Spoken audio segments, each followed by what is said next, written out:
You hear that? This is Jane Douglas for GameSpot UK. We're here with Jim Boone, lead producer on Red Faction Armageddon. Hi Jim, thanks for joining us. Thank you, it's good to be here. Okay, we've seen the game a few times, but for someone who's not familiar with it, can you just give us a quick breakdown? Tell us what's the game about, when's it set? Definitely, it's one of our prime things is destruction in this game. It's a hallmark of our series, and this game actually takes place a couple generations after the previous game, Red Faction Guerrilla.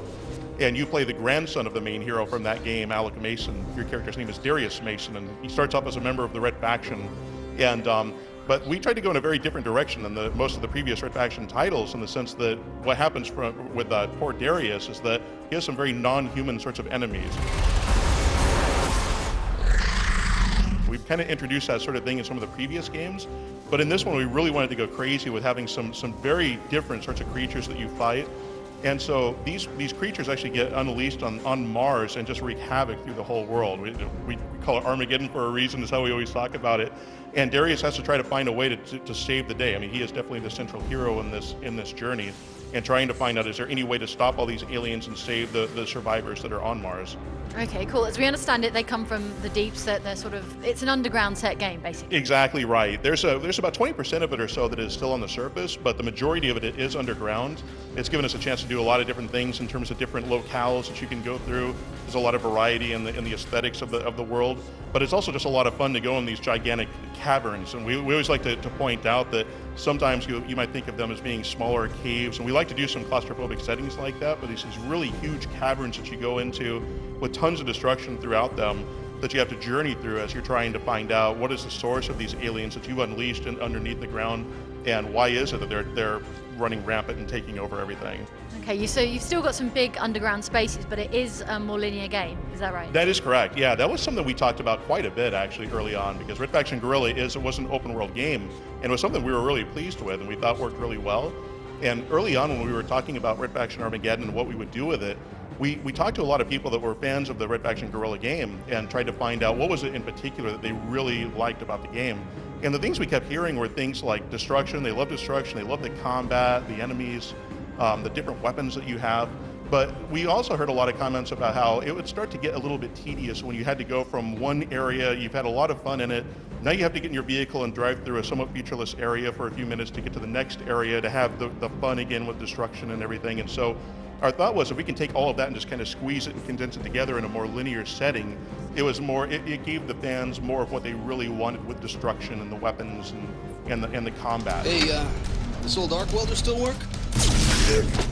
Can we talk about the vehicles to begin with? I know the weapons are a big deal, but since you touched on vehicles, sure. Can you tell us what we have to look forward to? Yeah, there's a lot of different vehicles. I always joke around saying that one of the things we tried to do in this was to do some very different vehicles that you or I would never be able to drive. They're not wheeled vehicles.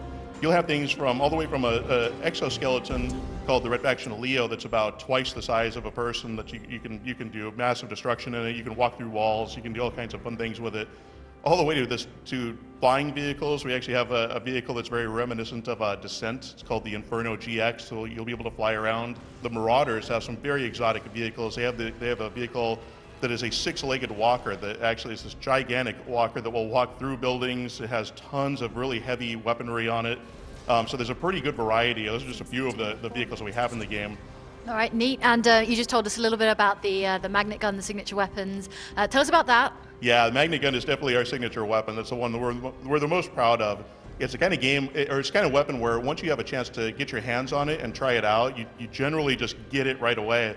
And what it is it's a weapon that allows you to fire a projectile at whatever target that you want that's destructible, or an alien or an enemy, anything that you want, and then you fire a second projectile and it brings that first projectile and everything it's attached to the second one. And so that could be anything from firing it at an alien and it sends the alien flying into a wall with an obvious sort of result, all the way to grabbing a side of a building and taking a gigantic huge chunk of concrete wall and flinging it all the way into a group of enemies. It's just the creativity that we've seen people have with using this weapon is pretty awesome to see. We've had a lot of fun watching people play it because we'll see them use it in ways that we never even thought of using it. Okay, can we go on to multiplayer perhaps? Absolutely. Tell us what we're looking forward to in multiplayer. Yeah, so multiplayer in this one is a cooperative mode called Infestation, and it's anywhere from 1 to 4 players that you play it.